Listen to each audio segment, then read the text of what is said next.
இதை சரியான களமாக மாற்றுங்கள்.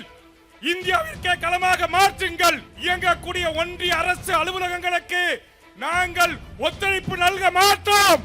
தமிழ்நாட்டில் இருக்கிற அனைத்து சுங்கச்சாவடிகளிலும் உங்கள் தலைமையிலான திமுகவினுடைய தொண்டர்களும் பொதுமக்களும் வரிகுணா இயக்கத்தை அறிவியுங்கள். எங்க எனக்கு பிடித்த சுங்கச்சாவடியில சுங்கம் தர மறுப்போம். உங்கள் காலடியில் மோடி மண்டி இடுகிறானா இல்லையா என்பதை நான் பார்க்கிறேன் வேடிக்கை. நாம மக்களால் தேர்ந்தெடுக்கப்பட்ட ஒரு ஜனநாயக அரசு என்பதற்காக நீங்கள் எவ்வளவோ பணிந்து போகின்றீர்கள். ஒண்ணுக்கும் மரியாதை கிடையாது. எல்லாவற்றையும் தூக்கி குப்பையில வீசுறா. நிர்மலா சீதாராமன் கதறா. அம்மாவுக்கு கோபம் தான் வருது. மாமிக்கு கோபம்.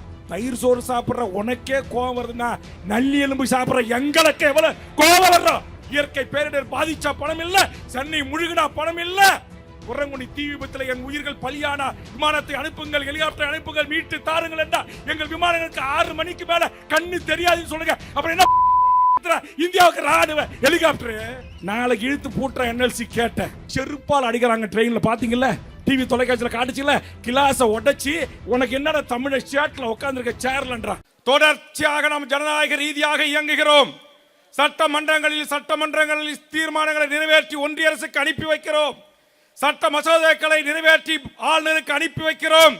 கிஞ்சித்தும் கவலை கொள்ளாமல் நம்மை ஒரு தூசு என்ற கருதுகிற பாரதிய ஜனதாவின் ஒன்றிய அரசுக்கு சரியான சவுக்கடியை கொடுக்க வேண்டும் என்று சொன்னால், மாண்புமிகு தமிழக முதலமைச்சர் அவர்களே, ஒரு சரியான நேரம்.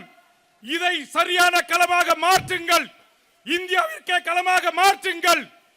ஒருபோதும் எங்கள் தமிழக அரசு தமிழ்நாட்டில் இயங்கக்கூடிய ஒன்றிய அரசு அலுவலகங்களுக்கு நாங்கள் ஒத்துழைப்பு நல்க மாட்டோம். முதல் கட்டமா எனக்கு பிடித்த தமிழ்நாட்டில் இருக்கிற அனைத்து சுங்கச்சாவடிகளிலும் உங்கள் தலைமையிலான திமுகவினுடைய தொண்டர்களும் பொதுமக்களும் வரிகுணா இயக்கத்தை அறிவியுங்கள். இங்க இருக்கிற அண்ணன் வைகோ ஐயா, பெரியவர் பேராசிரியர், இங்க இருக்கக்கூடிய அண்ணன் சண்முகம், முத்தரசன், நம்முடைய ஜவஹர்லாவின் சார்பாக வருகின்ற சட்டமன்ற உறுப்பினர் அப்துல் சமத், தமீம் அன்சாரி, இன்னும் வர இருக்கின்ற விடுதலை சிறுத்தைகளின் தலைவர் அண்ணன் திருமா உள்ளிட்ட அத்தனை கட்சி தலைவரும் முதல்ல வரிகுடா இயக்கத்தை தொடங்குவோம். எங்க எனக்கு பிடித்த சுங்கச்சாவடியில சுங்கம் தர மறுப்போம். 1. 2வது ஜிஎஸ்டி கொடுக்கிறதுக்கு ஒத்துழைப்பு தர மாட்டோம். இங்கே எனக்கு முன்னால் பேசியவர் குறிப்பிட்டது போல் இங்கே மாண்புமிகு நம்முடைய பள்ளி கல்வித்துறை அமைச்சர் அன்பு சகோதரர் அன்பில் மகேஷ் அவர்கள் ஏன் இந்த போராட்டம் என்பதை விளக்கமாக உங்களுக்கு எடுத்து வைக்க இருக்கிறார். அவர் எடுத்து வைக்கிற அவர் துறை சார்ந்து இருக்கிற ஒன்றிய அரசுடைய சிபிஎஸ் என்று சொல்லக்கூடிய அந்த பள்ளிகளுக்கு தமிழ்நாடு அரசு எந்த விதத்திலும் உறுதுணையாக இருக்காது. அறிவிங்க. 5 ஸ்டேட்டுக்கு மின்சார உற்பத்தி செய்கிற என்னுடைய தொகுதியில பகுதியில் இருக்கிற என்எல்சி நிறுவனம் நிலங்களை கையகப்படுத்தி அதற்கு விவசாயிகளை வயிற்றிலே அடித்து என்எல்சி மின்சாரம் தயாரிக்கிறான் இல்ல, அதற்கு நில எடுப்புக்கு போடப்பட்ட அதிகாரிகளை அனைவரையும் திரும்ப பெறுங்க. அதானி துறைமுகத்திற்கு துணை நீக்க மாட்டோன்னு சொல்லுங்க. பரந்தூருக்கு டாட்டாவுக்கு நிலத்தை கையகப்படுத்த தமிழ்நாடு காவல்துறையும் தமிழ்நாடு அரசும் உங்களுக்கு ஒத்துழைக்க மறுக்கும் அறிவிங்க. உங்கள் காலடியில் மோடி மண்டி இடுகிறானா இல்லையா என்பதை நான் பார்க்கிறேன் வேடிக்கை. இதை செய்யுங்க முதலமைச்சர் அவர்களே, ஒரு முறை செய்யுங்க. தமிழ் மான உணர்ச்சியில, இன உணர்ச்சியில, சுயமரியாதையில, அந்த தன்மானத்துல அவன் கையை வச்சுக்கிட்டே இருக்கிறான். நாம மக்களால் தேர்ந்தெடுக்கப்பட்ட ஒரு ஜனநாயக அரசு என்பதற்காக நீங்கள் எவ்வளவோ பணிந்து போகின்றீர்கள். எவ்வளவோ தீர்மானங்களை நிறைவேற்றி அனுப்புகிறீர்கள். ஒண்ணுக்கும் மரியாதை கிடையாது. எல்லாவற்றையும் தூக்கி குப்பையில வீசுறா. நம்முடைய இந்திய நாட்டுடைய நாடாளுமன்றத்தில் இங்க மேடைக்கு பின்னால் இருக்கிற எங்க அக்கா தங்கச்சி தங்க பாட்டிகள் தொடங்கி அருமை சகோதரி கனிமொழியிலிருந்து ராசாவிலிருந்து ஒவ்வொரு நாடாளுமன்ற உறுப்பினர்களும் அண்ணன் டிஆர் பாலுவில் இருந்து அத்தனை பேரும் இந்த நாட்டுக்கு செய்கின்ற மோடி அரசின் சங் பரிவார கும்பல்களின் அநியாய அக்கிரமங்களை கிழித்து தூங்க விடுகிறார்கள். தமிழ்நாட்டின் வரலாற்றிலேயே இந்த 40 நாடாளுமன்ற உறுப்பினர்களும் தலைவர் கலைஞருக்கும் பிறகு தளபதி தலைமையில் இருக்கிற இந்த எம்பிக்க ஒட்டு மொத்தமா இந்திய நாட்டையே திரும்பி பார்க்க வைக்கக்கூடிய ஆற்றல் வாய்ந்த நாடாளுமன்ற உறுப்பினர்கள். அவன் கேட்கிற நம்மால் கேட்கிற கேள்விக்கு ஒண்ணு கூட சங்கி கும்பலால பதில் சொல்ல முடியல.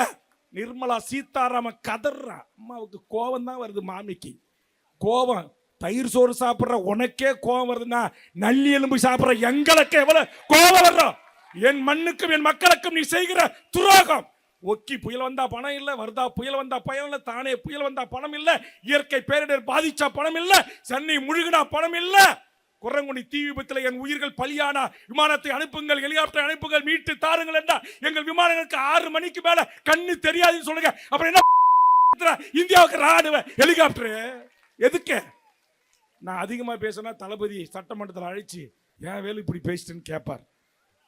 அதனால ஆத்திரம் பொங்குது, கோபம் வருது. நாளைக்கு இழுத்து பூட்டுற என்எல்சி கேட்டேன். ஒரு ஒப்பந்த பணியாளர் கூட கான்ட்ராக்டர்காரனை உள்ள வர மாட்டேன் தமிழனை 3000 இந்திக்காரனை கொண்டு வந்து வச்சிருக்கான். நேத்துக்கு இவன் நடத்துற சங்கி நடத்துற என்ன விழா நடத்துறான் ஒரு ஊர்ல, அந்த ஊரை கூட நான் சொல்ல விரும்பல, இந்த காசியில நடத்துறான். அங்க இங்க மக்க மானம் கட்டு போன தமிழன் தொடர் வண்டியில ஏறி போறான். செருப்பால் அடிக்கிறாங்க ட்ரெயின்ல, பாத்தீங்கல்ல, டிவி தொலைக்காட்சியில் காட்டுச்சுல, கிளாஸை உடைச்சி உனக்கு என்னடா தமிழ ஷேட்ல உட்காந்துருக்க சேர்லன்றான். இவன் சொல்றான் நான் ரிசர்வ் பண்ணிருக்கிறேன், நான் முன்பதிவு பண்ணுறேன். அட முண்டா, நான் இந்திக்காரனா, இறங்குடா தமிழ் நாயேன்னு இந்தியில திட்டி இழுத்து போடுறானா இல்லையா? கேட்க நாதி இருக்கா ஒன்றிய அரசுக்கு? அஸ்ஸாம் பவனை கொண்டாந்து என் ஊர்ல உருவாக்குறான், ஒரிசா பவனை கொண்டு வந்து என் ஊர்ல உருவாக்குறான். 2 சீஃப் செக்ரட்டரி தலைமையில கேடரை கொண்டு வந்து எல்லா தமிழுக்கு கிடைக்க வேண்டிய வேலை வாய்ப்பு உரிமைகளை பறிக்கிற பாசிச பாரதிய ஜனதா. இன்னும் சொல்ல போனா மூத்தவங்க உட்கார்ந்துருக்க சொல்றேன், 2014 இந்த ஓபிஎஸ் எடப்பாடி ஆட்சியில என்ன சட்டம் கொண்டு வந்தா மோடி தெரியுமா?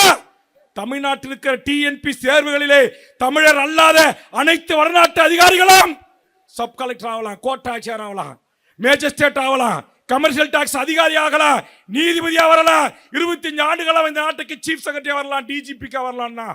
அப்பனா தமிழ்நாட்டில் இருக்கிற 7 கோடி தமிழ் பிள்ளைகளுக்கு யாருக்கு தமிழ்நாட்டு அரசுல வேலை கிடையாது.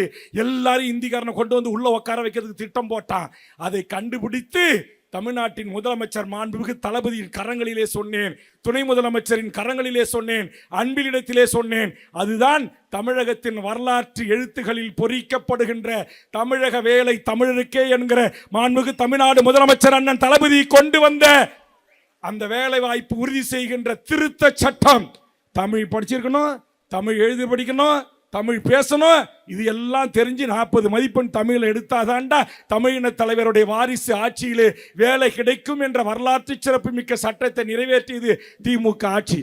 என்ன நிறைய பத்திரிகையாளங்க கேட்கறாங்க, நீங்க திமுகவை கடுமையா எதிர்க்கிறீங்களா என்று. ஒரு தோழமையோடு இதுமாரிலாம் சுட்டி காட்டினாதான் இந்த சட்டம்லாம் நமக்கு கிடைக்கும். அங்க இருக்கிற சங் பரிவார கும்பல்கள் நீ இந்திய தாண்டா எதிர்ப்ப, நான் இந்திக்காரனை கொண்டு வந்து இறக்குறேன்னு ஒரு நாளைக்கு 10,000 பேரை சென்ட்ரல கொண்டாந்து இறக்குறானே அவனை எதிர்த்து கேட்பதற்கு என்னை போன்றவர்கள் சட்டமன்றத்தில் பணியாற்றுகின்ற போதுதான் நம்முடைய அமைச்சர் மாசு போன்ற அண்ணன் சேகர்பாபு போன்ற அமைச்சர் பெருமக்கள் அதற்குரிய பதிலை சொல்லி விடையை தேடி இந்த மண்ணையும் இந்த மக்களையும் காப்பாற்ற முடியும். ஆதலால் இது சரியான தருணம். இறுக பிடித்துக் கொண்டு மாநில உரிமைகளுக்கும் சுயாட்சி கேட்ட திராவிட முன்னேற்ற கழகம் முன்னெடுங்கள் முன்னெடுங்கள். வாய்ப்புக்கு நன்றி, வணக்கம்.